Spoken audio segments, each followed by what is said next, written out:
Isaiah 6 through 10. A vision of God in the temple, chapter 6. And the year that King Uzziah died, I saw the Lord sitting on a throne high and lofty, and the hem of his robe filled the temple. Seraphs were in attendance above him. Each had 6 wings. With 2 they covered their faces, and with 2 they covered their feet, and with 2 they flew. And one called to another and said, Holy, holy, holy is the Lord of hosts. The whole earth is full of his glory. The pivots on the threshold shook at the voices of those who called, and the house filled with smoke. And I said, Woe is me! I am lost, for I am a man of unclean lips, and I live among a people of unclean lips. Yet my eyes have seen the King, the Lord of hosts. Then one of the seraphs flew to me, holding a live coal that had been taken from the altar with a pair of tongs. The seraph touched my mouth with it and said, Now that this has touched your lips, your guilt has departed and your sin is blotted out. Then I heard the voice of the Lord saying, Whom shall I send, and who will go for us? And I said, Here I am, send me. And he said, Go, and say to this people, Keep listening, but do not comprehend. Keep looking, but do not understand.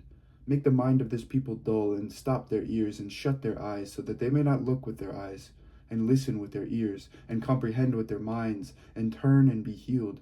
Then I said, How long, O Lord? And he said, Until cities lie waste without inhabitant, and houses without people, and the land is utterly desolate, until the Lord sends away everyone far away. And vast is the emptiness in the midst of the land. Even if a 10th part remains in it, it will be burned again like a terebinth or an oak, whose stump remains standing when it is felled. The holy seed is its stump. Isaiah reassures King Ahaz, chapter 7.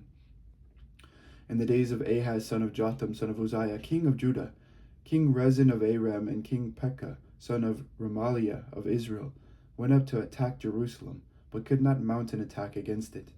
When the house of David heard that Aram had allied itself with Ephraim, the heart of Ahaz and the heart of his people shook as the trees of the forest shake before the wind.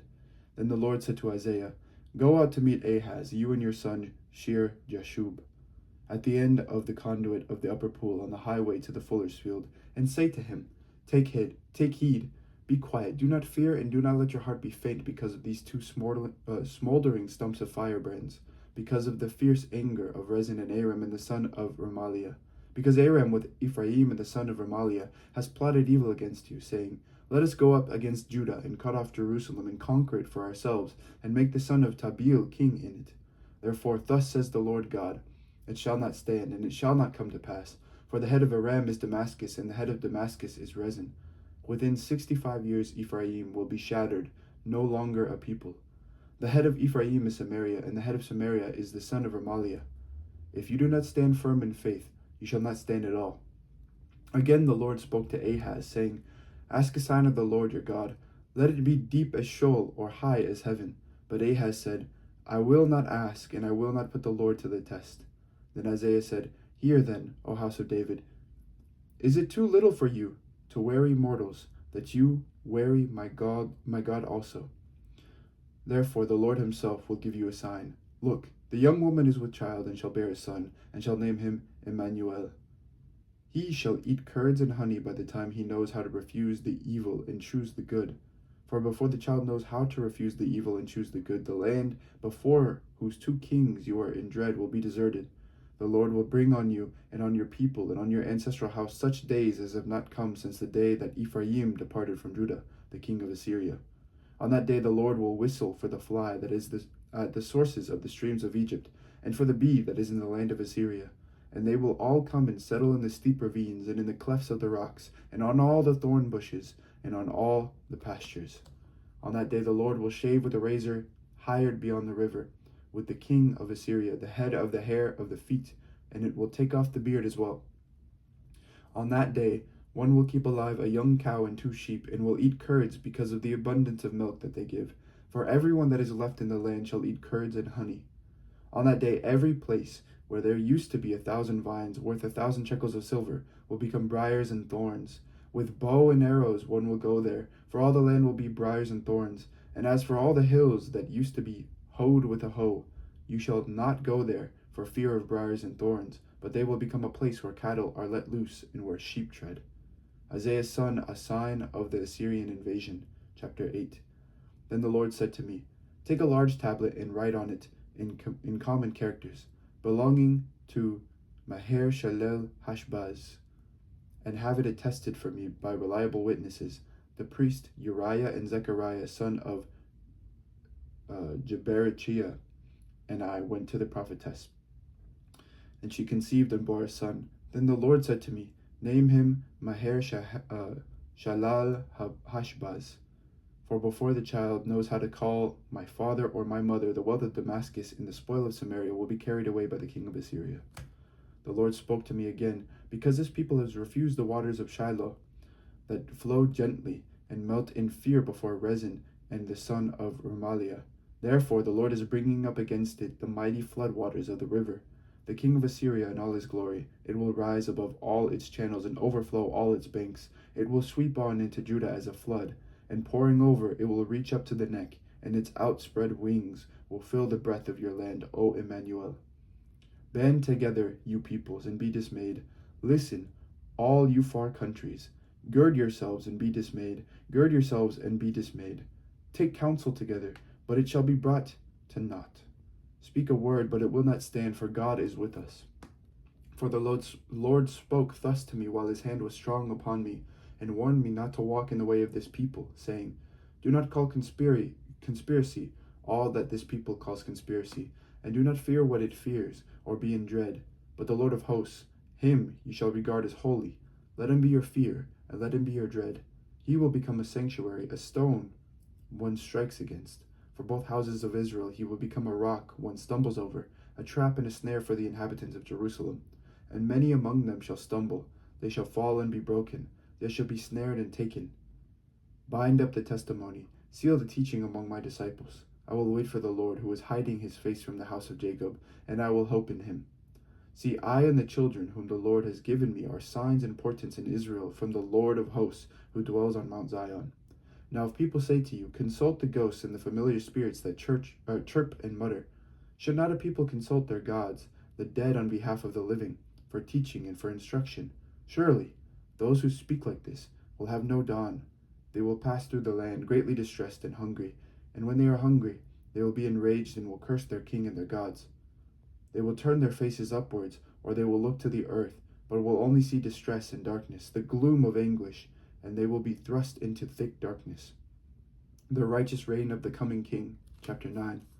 But there will be no gloom for those who were in anguish. In the former time he brought into contempt the land of Zebulun and the land of Naphtali, but in the latter time he will make glorious the way of the sea, the land beyond the Jordan, Galilee of the nations. The people who walked in darkness have seen a great light. Those who have lived in a land of deep darkness, on them light has shined. You have multiplied the nation, you have increased its joy. They rejoice before you as with joy at the harvest, as people exult when dividing plunder.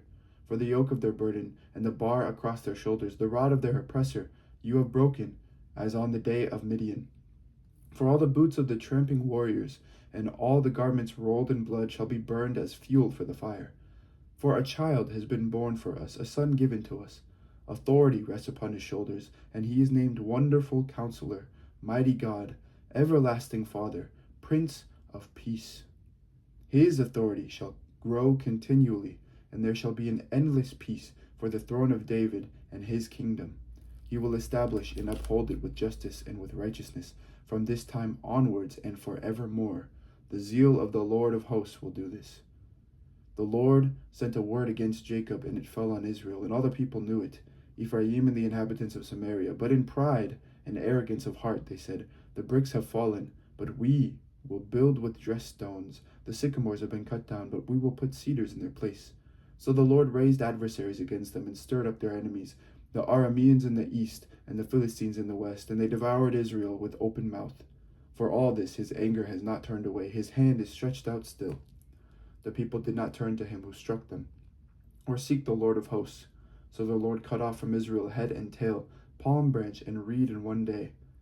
Elders and dignitaries are the head, and prophets who teach lies are the tail. For those who led this people led them astray, and those who were led by them were left in confusion. That is why the Lord did not have pity on their young people, or compassion on their orphans and widows. For everyone was godless and an evildoer, and every mouth spoke folly. For all this his anger has not turned away, his hand is stretched out still. For wickedness burned like a fire, consuming briars and thorns. It kindled the thickets of the forest, and they swirled upwards in a column of smoke. Through the wrath of the Lord of hosts the land was burned, and the people became like fuel for the fire. No one spared another. They gorged on the right, but were still hungry. And they devoured on the left, but were not satisfied. They devoured the flesh of their own kindred. Manasseh devoured Ephraim, and Ephraim Manasseh, and together they were against Judah. For all this his anger has not turned away. His hand is stretched out still. Chapter 10. Ah, you who make iniquitous decrees, who write oppressive statutes, to turn aside the needy from justice, and to rob the poor of my people of their right, that widows may be your spoil, and that you may make the orphans your prey. What will you do on the day of punishment, in the calamity that will come from far away? To whom will you flee for help, and where will you leave your wealth, so as not to crouch among the prisoners, or fall among the slain? For all this his anger has not turned away, his hand is stretched out still.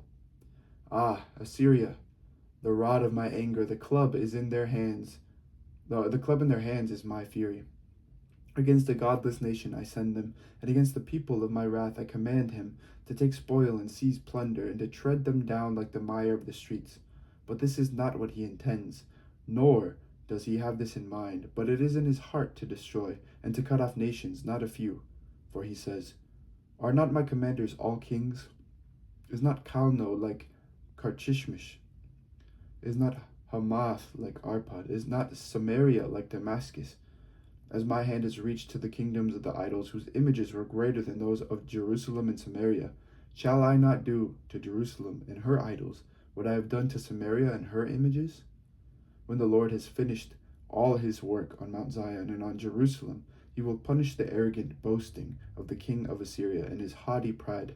For he says, By the strength of my hand I have done it, and by my wisdom, for I have understanding. I have removed the boundaries of peoples, and have plundered their treasures. Like a bull I have brought down those who sat on thrones. My hand has found like a nest the wealth of the peoples. And as one gathers eggs that have been forsaken, so I have gathered all the earth. And there was none that moved a wing, or opened its mouth, or chirped. Shall the axe vaunt itself over the one who wields it? Or the saw magnify itself against the one who handles it? As if a rod should raise the one who lifts it up, or as if a staff should lift the one who is not wood. Therefore the sovereign, the Lord of hosts, will send wasting sickness among his stout warriors, and under his glory a burning will be kindled like the burning of fire. The light of Israel will become a fire, and his Holy One a flame, and it will burn and devour his thorns and briars in one day. The glory of his forest and his fruitful land the Lord will destroy, both soul and body, and it will be as when an invalid wastes away. The remnant of the trees of his forest will be so few that a child can write them down. On that day, the remnant of Israel and the survivors of the house of Jacob will no more lean on the one who struck them, but will lean on the Lord, the Holy One of Israel, in truth. A remnant will return, the remnant of Jacob, to the mighty God. For though your people, Israel, were like the sand of the sea, only a remnant of them will return. Destruction is decreed, overflowing with righteousness. For the Lord God of hosts will make a full end as decreed in all the earth. Therefore, thus says the Lord God of hosts, O my people who live in Zion, do not be afraid of the Assyrians when they beat you with a rod and lift up their staff against you as the Egyptians did. For in a very little while my indignation will come to an end, and my anger will be directed to their destruction. The Lord of hosts will wield a whip against them, as when he struck Midian at the rock of Oreb. His staff will be over the sea, and it will lift it as he did in Egypt. On that day his burden will be removed from your shoulder, and his yoke will be destroyed from your neck. He has gone up from Rimmon. He has come to Aith. He has passed through Migron. At Michmash he stores up his baggage. They have crossed over the pass. At Gibah they lodge for the night. Ramah trembles. Gibeah of Saul has fled. Cry aloud, O daughter Galim. Listen, O Laisha. Answer her, O Anathoth. Madmenah is in flight. The inhabitants of Gebim flee for safety. This very day he will halt at Nob. He will shake his fist at the mount of daughter Zion, the hill of Jerusalem. Look, the sovereign, the Lord of hosts, will lop the boughs with terrifying power. The tallest trees will be cut down, and the lofty will be brought low. He will hack down the thickets of the forest with an axe, and Lebanon with its majestic trees will fall. This is the word of the Lord. Thanks be to God.